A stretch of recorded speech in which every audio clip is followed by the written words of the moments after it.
Darvin Ham Sr.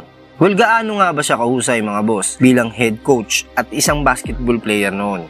So diretso na agad tayo. Si Coach Darvin Ham nga ang kasalukuyang head coach ngayon ng Los Angeles Lakers. Siya ay hinire ng Lakers noong 2022 last season mga boss.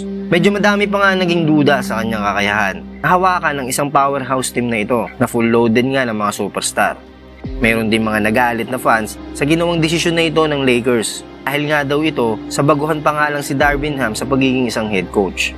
Well, dito pinagtanggol nga siya ni LeBron dahil mas kailangan daw nila ng head coach na karespeto. Nakita nga daw nila ito kay Coach Darvin Ham.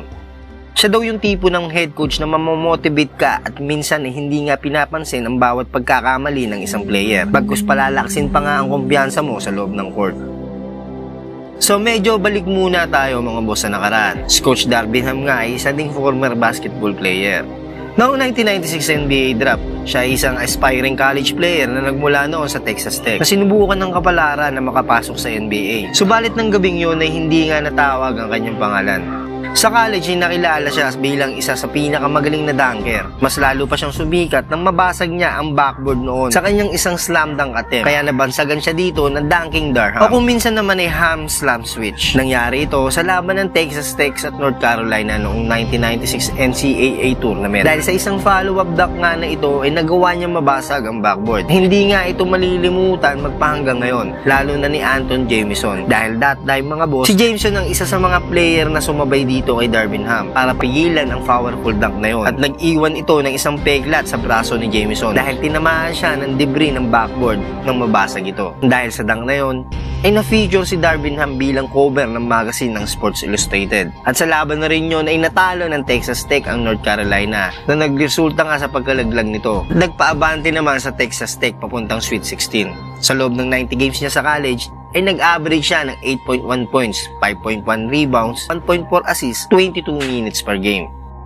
Gaya nga ng sabi ko kanina mga boss, si Darvin Ham ay hindi napili sa 1996 NBA draft. Sa madaling sabi, siya ay naging undrafted player. Pero may isang team nga sa NBA na nagbukas ng opportunity para sa kanya.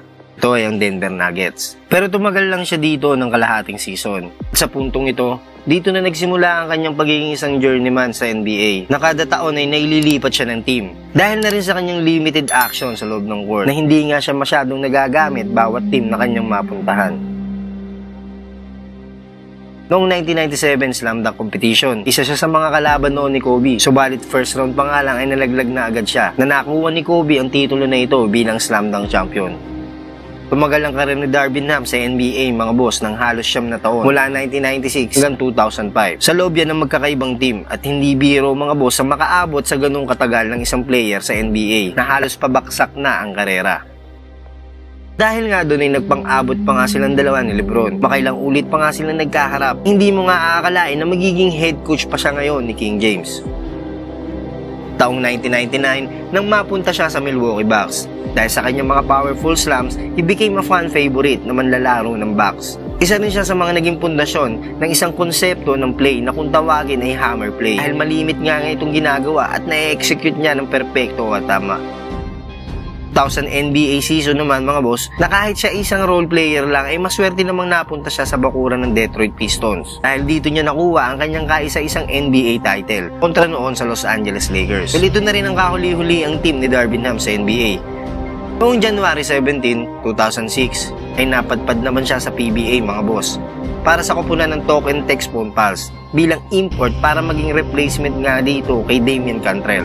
He only played 3 games para sa Phone Pals and average 16.7 points para sa 2006 PBA Fiesta Conference Playoffs, and eventually natalo sila noon ng Air 21 Express sa seryeng yon, standing na 2-3.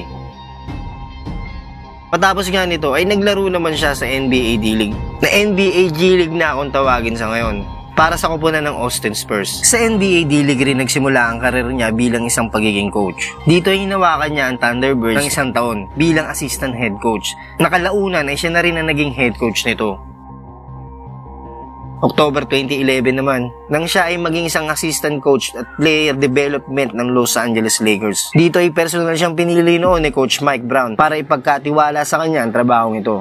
Later on ay naging assistant coach din siya ng Atlanta Hawks mula 2013 hanggang 2018 at Milwaukee Bucks mula 2018 hanggang 2022. At bago nga siya malipat at maging head coach ng Los Angeles Lakers noong June 3, 2022. At kamakailan nga lang ay nakagawa ng history si Coach Darvin Ham at ang Lakers matapos nga silang mag-champion sa kauna-unahang season tournament ng NBA kontra Indiana Pacers. Well, ano si tingin nyo mga boss? Magagawa nga kayong mapaabot ni Coach Darvin Ham ang Lakers hanggang NBA Finals? I-comment lang sa baba at babasahin natin yan.